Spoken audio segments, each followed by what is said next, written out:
ಕರ್ನಾಟಕ ದೇಶ ಇಡೀ ಜಗತ್ತಿನಲ್ಲಿ ಒಂದು ಕನ್ನಡ ಧ್ವಜ ಎತ್ತರದಲ್ಲಿ ಹಾರಾಡಲಿಕ್ಕೆ ಎಲ್ಲ ಕನ್ನಡಿಗರು ಶ್ರಮಿಸ್ತಾ ಇದ್ದಾರೆ ಅನ್ನೋ ಮಾತನ್ನು ಹೇಳಿ ಡಾಕ್ಟರ್ ರಾಜ್ಕುಮಾರ್ ಅಖಿಲ ಭಾರತ ಸಂಘದ ಅಧ್ಯಕ್ಷರಾದ ಸಾರಾ ಗೋವಿಂದ್ ಅವರೇ, ಈ ಒಂದು ತಂಗುತಾಣವನ್ನು ನಿರ್ಮಿಸಿಕೊಳ್ಳುವಂಥ ಕಾರಣಭೂತರಾಗಿ ರಾಜು ಅವರೇ, ವೆಂಕಟೇಶ್ ಅವರೇ, ಎಲ್ಲ ನನ್ನ ಮುರಳಿ ಅವರೇ, ಎಲ್ಲ ನನ್ನ ಕಾಂಗ್ರೆಸ್ನ ಸ್ನೇಹಿತರುಗಳೇ, ಬಂದಿರತಕ್ಕಂಥ ಸಹೋದರ ಸಹೋದರಿಗಳೇ, ಇವತ್ತು ಒಳ್ಳೆಯ ಒಂದು ಕೆಲಸ ಆಗಿದೆ. ಬಹುಶಃ ಏನಂದ್ರೆ ಬಿಟ್ರೆ ಹನಿ ಮೂಡಿದ್ರೆ ಹಲ್ಲ ಎಲ್ಲಿ ಹೋಗ್ತದೆ, ಸಮುದ್ರಕ್ಕೆ ಹೋಗ್ತದೆ. ಯಾರು ಈ ಒಂದು ಕೆಲಸ ಮಾಡ್ತಾರೆ, ಯಾಕಂದ್ರೆ ಇಲ್ಲಿ ನಮ್ಮ ಜನ ಇಲ್ಲಿ ಬಂದು ಬಿಸಿಲಲ್ಲಿ ಬಸ್ಸಿಗೆ ವೇಟ್ ಮಾಡಬೇಕಾಗಿದೆ. ಈಗ ನೆರಳು ಕೊಟ್ಟಿದ್ದಾರೆ, ಯಾವುದೇ ಮಳೆ ಬಂದರೂ ಸಮೇತ ಅದಕ್ಕೆ ಒಂದು ಮೇಲೆ ಇದಾಕಿ ಮಾಡಿದ್ರೆ ಬಹುಶಃ ಅವರು ಅವ್ರ ಕುಟುಂಬದವರಿಗೆ ಮನೆಯವರಿದ್ದಾರೆ ನೋಡಿದ್ದಾರೆ, ಅವರಿಗೂ ಸಮೇತ ದೇವರು ಒಳ್ಳೇದು ಮಾಡಲಿ ಮಾತು ಹೇಳಿ ನನಗೆ ಕುಡಿಯೋ ನೀರಿನ ವ್ಯವಸ್ಥೆ ಮಾಡ್ತಾರೆ ಭಾಳ ಒಳ್ಳೆ. ನನಗೆ ಸಾರಾ ಗೋವಿಂದ್ ಅವರು ತುಂಬ ಹಣ ಬರುತ್ತೆ. ನನಗೆ ಅಂಬರೀಷ್ ಅವರು ನಾನು ರಾಜಕೀಯದಲ್ಲಿ ಇರಲಿಲ್ಲ, ಅವರು ಫಿಲಿಮಲ್ಲಿ ಇರಲಿಲ್ಲ.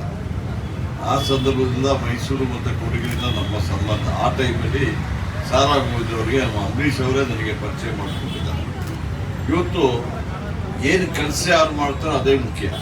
ಇವತ್ತು ರಾಜ್ಕುಮಾರ್ ಅವರು ಇಡೀ ಕರ್ನಾಟಕ ಅಲ್ಲ, ಇಡೀ ದೇಶದ ಜನ ಸ್ಮರಿಸುವಂಥ ಕೆಲಸ ಮಾಡಿಬಿಟ್ಟು ನಮ್ಮನ್ನಾಗಿಬಿಟ್ಟು ಹೋಗಿದ್ದಾರೆ.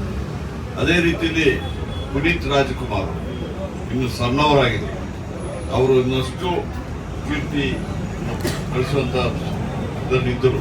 ಅವರು ಸಮೇತ ಇಡೀ ಕುಟುಂಬ ವರ್ಗದವರು ರಾಜ್ಕುಮಾರ್ ಅವರೆಲ್ಲ ಜನಸೇವೆ, ಜನಾರ್ದನ ಸೇವೆ ತಿಳ್ಕೊಂಡು ಕೆಲಸ ಮಾಡ್ತಿದ್ದಾರೆ. ಅವರಿಗೂ ಸಮೇತ ನಾನು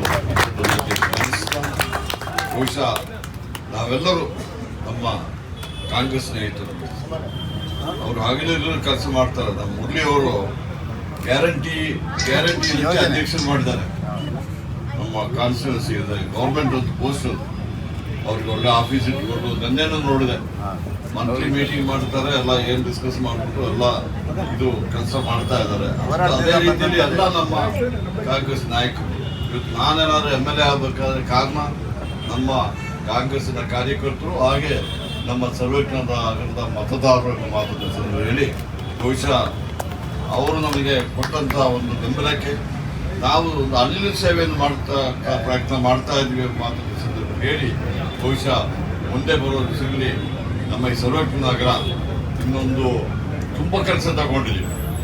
ಆ ಕೆಲಸಗಳು ಇನ್ನೊಂದು ವರ್ಷ ಆದರೆ ಎಲ್ಲ ಮುಗಿಯುತ್ತದೆ. ವರ್ಷ ಆದಮೇಲೆ ಇದು ನಮ್ಮ ಇಡೀ ಸರ್ವೇಕ್ಷಣ ನಗರದ ಮಾದರಿ ಕ್ಷೇತ್ರ ಮಾಡಲಿಕ್ಕೆ ನಾನಲ್ಲ, ನಮ್ಮವರೆಲ್ಲ ಸೇರಿ ಮತ್ತು ಎಲ್ಲ NGOಗಳು, ನಮ್ಮ ಸಂಘ ಸಂಸ್ಥೆಗಳು ಎಲ್ಲರೂ ಕೆಲಸ ಮಾಡ್ತಿದ್ದಾರೆ ಎಂಬ ಮಾತನ್ನು ಹೇಳಿ ಬಹುಶಃ ನಾವು ಈ ಡೆವಲಪ್ಮೆಂಟ್ ವಿಚಾರದಲ್ಲಿ ನಾವು ರಾಜಕೀಯ ಮಾಡೋದಿಲ್ಲ. ಇವತ್ತು ಯಾವುದೇ ಪಕ್ಷ ಇರ್ಬೋದು, ನಾವು ಅವ್ರನ್ನ ಸೇರಿ ಡೆವಲಪ್ಮೆಂಟ್ ವಿಚಾರ ಮಾಡ್ತೀವಿ. ಚುನಾವಣೆ ಬರುವಾಗ ಮಾತ್ರ ನಮ್ಮ ಪಕ್ಷದ ಧೋರಣೆ ಇರ್ತೀವಿ, ಅವ್ರು ಮಾಡಿದ್ವಿ. ಆದರೂ ಸಮೇತ ಇಲ್ಲಿ ಹೆಂಗಾಗ್ತದೆ ಚುನಾವಣೆ, ಯಾವುದೇ ಪಕ್ಷವರು ಮಾಡಲಿ ಸ್ಪರ್ಧಿಸಲಿ, ನಾವೆಲ್ಲ ಅನ್ಯೋನ್ಯ ಆಗಿದ್ದೀವಿ.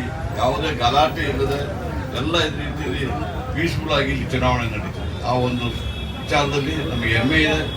ಏನು ಸರ್ವೇಕ್ಷಣ ಹೆಸರಲ್ಲಿ ಇಡೀ ಕರ್ನಾಟಕದಲ್ಲಿ ನಮಗೆ ನಮ್ಮ ಕ್ಷೇತ್ರಕ್ಕೆ ಹೆಸರು ಬಂದಿದ್ದಕ್ಕೆ ನಮಗೆ ಬಹುಶಃ ನಾವು ತುಂಬ ಭಾಗ್ಯವಂತರು, ಅದೃಷ್ಟವಂತರು ಎಂಬ ಮಾತನ್ನು ಹೇಳಿ ಅದು ಸರ್ವೇಕ್ಷಣ ಅವರ ಒಂದು ಇದನ್ನ ಕೆರೆ ಮಾಡ್ತಾ ಇದ್ದೀವಿ.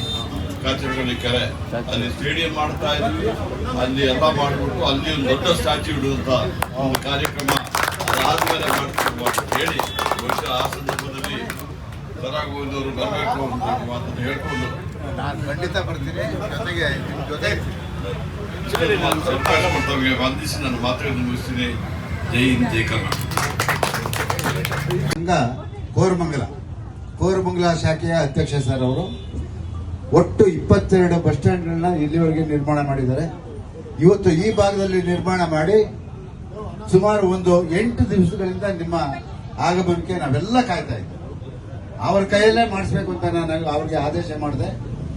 ಅದನ್ನ ನಿಲ್ಲಿಸಿ ನಿಮ್ಮ ಕೈಯಲ್ಲೇ ಇವತ್ತು ಈ ಒಂದು ಬಸ್ ನಿಲ್ದಾಣ ಉದ್ಘಾಟನೆ ಮಾಡಿದ್ದಾರೆ. ಅದರಲ್ಲಿ ವಿಶೇಷವಾಗಿ ನನಗೆ ಮುರಳಿ ಸರ್, ನಿಮ್ಮ ಬಲಗೈಯೋ ಎಡಗೈಯೋ ಗೊತ್ತಿಲ್ಲ, ಆ ಮುರಳಿ ಅವರಿಗೆ ನೀವು ಈ ಭಾಗದಲ್ಲಿ ಒಬ್ಬ ನಾಯಕರನ್ನಾಗಿ ಮಾಡಿ ಒಬ್ಬ ಕನ್ನಡ ಪರ ಹೋರಾಟಗಾರರನ್ನ ಈ ಮಟ್ಟಕ್ಕೆ ತಂದಿರೋದು ನನಗೆ ಒಂದು ಹೆಮ್ಮೆ. ಯಾಕೆ ಅಂತ ಹೇಳಿದ್ರೆ ಈ ಭಾಗದಲ್ಲಿ ಅವರು ರಾಜ್ಕುಮಾರ್ ಅಭಿಮಾನಿಗಳ ಸಂಘದ ಶಾಖಾ ಅಧ್ಯಕ್ಷ ಮುರಳಿ. ಇವತ್ತು ಆ ಕೆಲಸವನ್ನ ನೀವೆಲ್ಲರೂ ಮಾಡಿದ್ದೀರಾ. ನಿಜವಾಗಿ ನಾನು ಖಂಡಿತವಾಗಿ ಸರ್, ನೀವು ಯಾವುದೇ ಭಾಷೆ ಆಗಿರಲಿ, ಕರ್ನಾಟಕದಲ್ಲಿ ಕನ್ನಡಕ್ಕೆ ಕನ್ನಡಿಗರಿಗೆ ಇಷ್ಟು ಗೌರವವನ್ನ ಕೊಡ್ತಾ ಇದ್ದೀರಲ್ಲ, ಅದು ಒಂದು ಹೆಮ್ಮೆ. ಹಾಗೆ ನಿಮ್ಮ ಮೇಲೆ ದೊಡ್ಡ ಗೌರವ ನನಗೆ. ಹಾಗಾಗಿ ಇವತ್ತು ಈ ಒಂದು ಹೆಚ್ಚಿನ ವಿಡಿಯೋಗಳಿಗೆ ಪ್ರತಿಧ್ವನಿ ಯೂಟ್ಯೂಬ್ ಚಾನೆಲ್ ಸಬ್ಸ್ಕ್ರೈಬ್ ಮಾಡಿ, ಬೆಲ್ ಐಕಾನ್ ಕ್ಲಿಕ್ ಮಾಡಿ.